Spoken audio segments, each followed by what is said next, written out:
नमस्कार, मैं राणा कुमार सिंह केवी स्टूडियो के खास कार्यक्रम कहता बेगूसराय बढ़ता बेगूसराय में आज आप लोगों के बीच एक ऐसे छात्र नेता को ला रहा हूँ जो वर्तमान दौर में गुरु शिष्य की परंपरा खत्म होने के कगार पर है, जिसका प्रमुख कारण अनुशासन है। हम अनुशासन को छोड़ रहे हैं, अनुशासन हमें छोड़ रही है। इसी विषय पर बात करने के लिए बेगूसराय के जीडी कॉलेज के छात्र सत्य प्रकाश जी हैं। हम इनसे बातें करेंगे कि वर्तमान दौर में क्या कारण है जो छात्र और अनुशासन के बीच दूरी बन रही है। आइए मिलते हैं हम इनसे। सत्य प्रकाश जी, हमारे केवी स्टूडियो में आपका हार्दिक स्वागत है। वर्तमान दौर में छात्र और अनुशासन कितना महत्वपूर्ण है और महत्वहीन होते दिखाई पड़ रहा है, ये बताइए। सबसे पहले मैं केवी स्टूडियो के तमाम दर्शकों और डॉक्टर रोशन सर का आभार व्यक्त करता हूँ कि उन्होंने मेरे जैसे एक प्रगल्भ वाचाल और शाब्दिक रूप से अभद्र विद्यार्थी को अपने स्टूडियो में बुलाया। इसके लिए तहे दिल से उनको शुक्रिया। उनके विषय में मैं क्या कहूँ, मुझे एक पंक्ति याद आती है डॉक्टर रोशन जी के विषय में। एक कवि ने लिखा है कि दान जगत का प्रकृत धर्म है, मनुज व्यर्थ डरता है। कि दान जगत का प्रकृत धर्म है, मनुज व्यर्थ डरता है। डॉक्टर रोशन सर सचमुच में ऋतु ज्ञानी हैं, इसलिए मैं उनके प्रति कृतज्ञता ज्ञापन करता हूँ और तहे दिल से उन्हें साधुवाद देता हूँ। पर आपका जो प्रश्न है छात्र और अनुशासन, आज के युवा अनुशासन विहीन हैं। उनके पास अनुशासन नाम की कोई चीज़ है ही नहीं, क्योंकि आज की जो शिक्षा व्यवस्था है और आज के जो शिक्षक हैं वो ना पहले की तरह गुरु हैं, ना पहले की तरह आज के शिष्य हैं। और जब तक किसी विद्यार्थी के पास अनुशासन नहीं होगा तब तक कोई विद्यार्थी अपने लक्ष्य में कभी सफल नहीं हो सकता है। महात्मा गांधी ने कहा था कि अनुशासन के बिना विद्यार्थी पशु के समान है। अगर आज के युवा अपने जीवन में सफल होना चाहते हैं, अगर लक्ष्य की प्राप्ति करना चाहते हैं, तो अपने जीवन में अनुशासन को अपनाना होगा, तब जाकर के हम आगे बढ़ सकते हैं। क्या लगता है सत्य प्रकाश जी कि वर्तमान में जो शिक्षा का व्यवसायीकरण हुआ, क्या ये तो अनुशासन के ह्रास का कारण नहीं है? जी, निश्चित रूप से शिक्षा का जो व्यवसायीकरण हो गया उसके कारण छात्रों के अंदर अनुशासन की कमी हो गई। शिक्षा कभी व्यवसायी का पेशा नहीं होना चाहिए। आज के दौर में जो शिक्षा की स्थिति है वो तो किसी से छिपा हुआ नहीं है। लोग जानते हैं कि आज इस देश की स्थिति बहुत ही भयावह है। आज की सरकार लोगों को शिक्षा के नाम पर जो ठगने का काम कर रही है, ये बहुत ही चिंता कृषित विषय है। सत्य प्रकाश जी, आप तो एक छात्र हैं और बताएं कि छात्र अब किस तरह से छात्र धर्म का पालन करें। देखिए, आज के युवाओं से मैं ये कहना चाहता हूँ कि आज के छात्र सबसे पहले जो करना चाहते हैं उस लक्ष्य को तैयार करें, कठिन परिश्रम करें और परिश्रम के साथ आगे बढ़े। स्कूल कॉलेज में जाकर के शिक्षकों के साथ अभद्रता करना,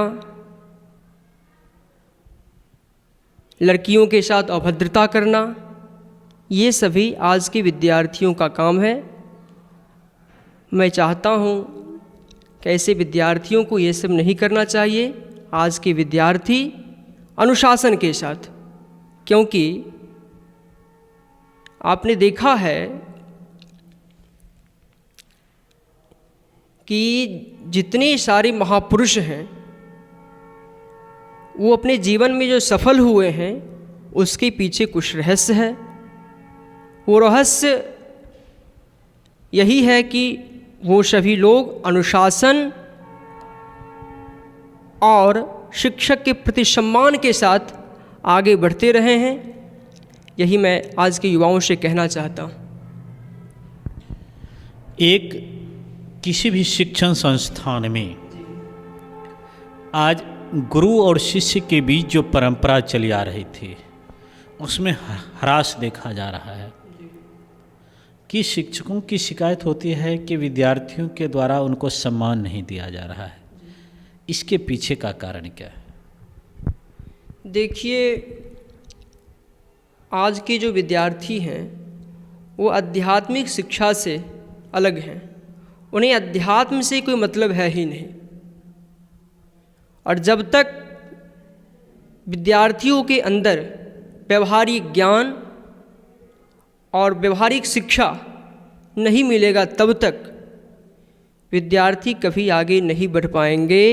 आज के शिक्षक जो कह रहे हैं कि विद्यार्थियों के अंदर अनुशासन नहीं है, उनसे मैं कहना चाहता हूँ जब तक आप विद्यार्थियों के अंदर व्यवहारिक ज्ञान की शिक्षा नहीं दीजिएगा तब तक विद्यार्थी कभी भी आगे नहीं बढ़ सकते।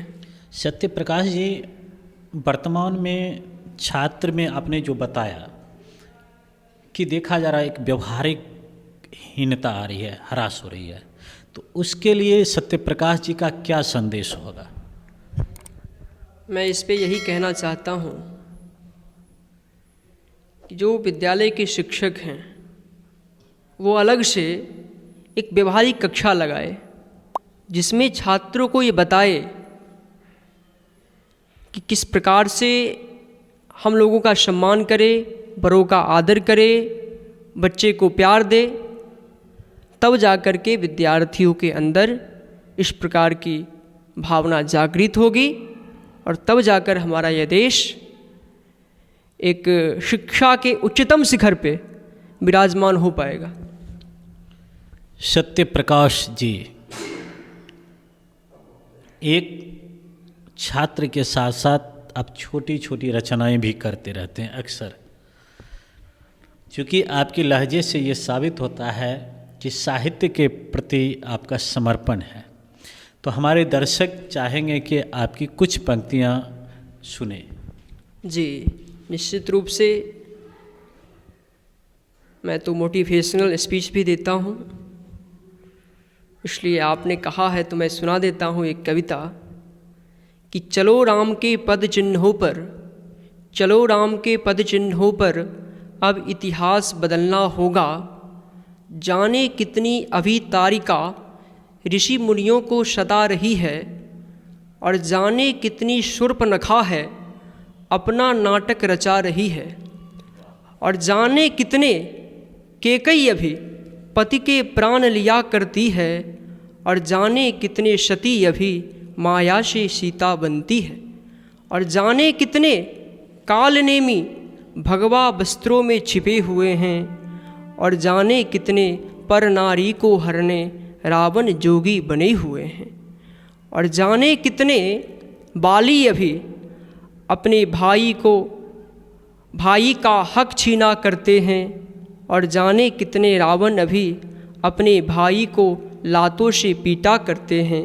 विजय दशहरा को हम भारत में नाटक खेला करते हैं पर सचमुच के रावण जिंदा हैं और कागज़ के रावण जलते हैं।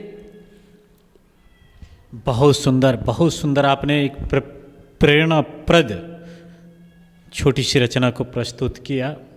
सत्य प्रकाश जी, हमारे केवी स्टूडियो का यह प्रयास, हमारे डॉक्टर रोशन सर का यह प्रयास कि हर क्षेत्र के विद्वानों के साथ साथ आपके जैसे एक युवा छात्र के वक्तव्य को लाना, छात्र हित में एक संदेश सुनाना, जो एक ये प्रयास है, इसके लिए आप क्या कहेंगे?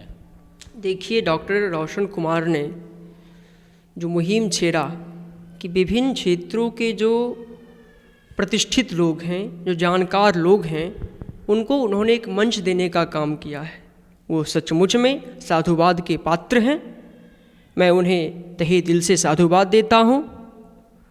उनके विषय में मैं ज़्यादा कुछ कह नहीं सकता, लेकिन मुझे एक पंक्ति आ जाती है कि नज़र से दिल में उतरना कमाल होता है, नज़र से दिल में उतरना कमाल होता है, और सुगंध बनकर बिखरना कमाल होता है। बुलंदियों पे पहुंचना कोई बड़ी बात नहीं, बुलंदियों पे ठहरना कमाल होता है। ये ठहरने का हुनर जिस शख्स को आता है, वो शख्स डॉक्टर रोशन कुमार हैं। मैं तहे दिल से उनका शुक्रिया अदा करता हूँ, और मैं माता प्राम्बा भगवती से ये प्रार्थना करता हूँ कि उनके जैसे व्यक्ति को लंबी आयु दे, ताकि वो इस तरह ही समाज की सेवा कर सके। बहुत बहुत धन्यवाद सत्य प्रकाश जी, आपने अपना बहुमूल्य समय हमारे केवी स्टूडियो को दिया।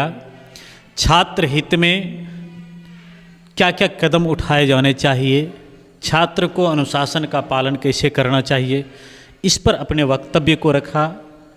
बहुत बहुत आभार आपका। बहुत बहुत शुक्रिया, आपने मुझे अपने स्टूडियो में अवसर दिया, इसके लिए तहे दिल से आभार।